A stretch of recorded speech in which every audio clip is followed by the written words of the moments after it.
Grazas, presidente. Bos días, señores deputados, señoras deputadas. Queremos traballar e non mendigar é o que hoxe podíamos escoitar nas rúas de Compostela pedido polo sector naval, por miles de traballadores e traballadoras que ven como se pechan os asteleiros, como os pecha o goberno do Partido Popular, como cae o índice de produción industrial, como o I+D+I está nun estado agónico, como investigadores e investigadoras collen as maletas. E cal é o modelo económico do Partido Popular para Galiza?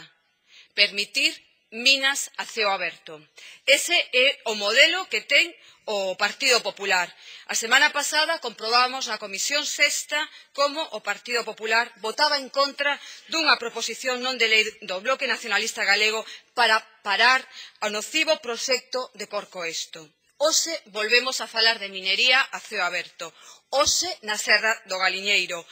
Coñecíamos a través do DOGA o 17 de setembro de 2012 que unha empresa de Badajoz que traballa para unha multinacional sudafricana efectivamente pedía un permiso para 3 anos para facer investigación sobre os recursos mineiros na Serra do Galiñeiro.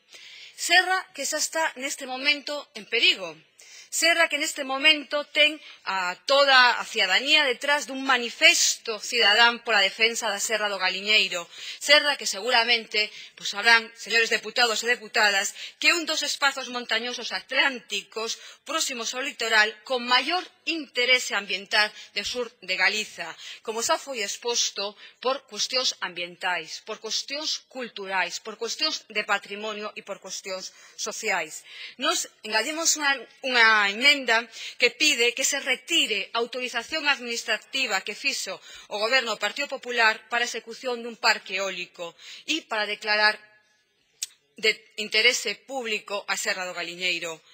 porque nós entendemos que isto é contrario á Lei 8/95 de Patrimonio Cultural de Galiza, a Lei 16/85 do Patrimonio Histórico Español tamén, a Lei 9 do 2001 de Conservación da Natureza, as directivas europeas 43 e 409 de Conservación da Natureza e do Hábitat, incluso contrario tamén ao catálogo galego de especies ameazadas e, dende logo, que tamén incluso é contrario á Lei do 2012 dos Montes de Galiza. Tamén, e eu creo que é unha razón que debemos considerar, se analizamos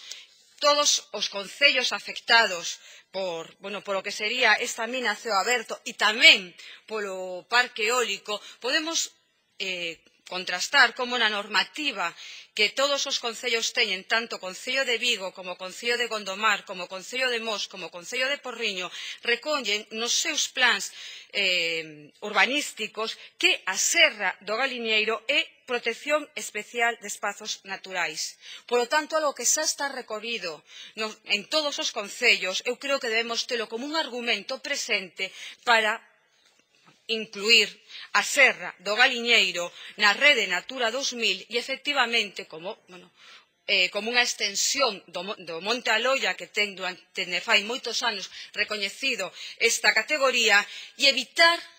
calquer intento de que se execute este parque eólico ou calquer intento de que se leve adiante estas catas para que nun futuro poda existir unha mina de ceo aberto na Serra do Galiñeiro. Sería absolutamente inasumible que na Serra do Galiñeiro, co que significa para o sur de Galiza, co que significa para toda a comarca de Vigo, para a cidade de Vigo, para o Concello de Mos, para o Concello de Porriño, para o Concello de Gondomar e para o Concello de Tui, que estivéramos diante dunha empresa multinacional sudafricana que viñera aquí a recoller estos denominados terras raras para deixar furado completamente un dos maiores recursos naturais, sociais,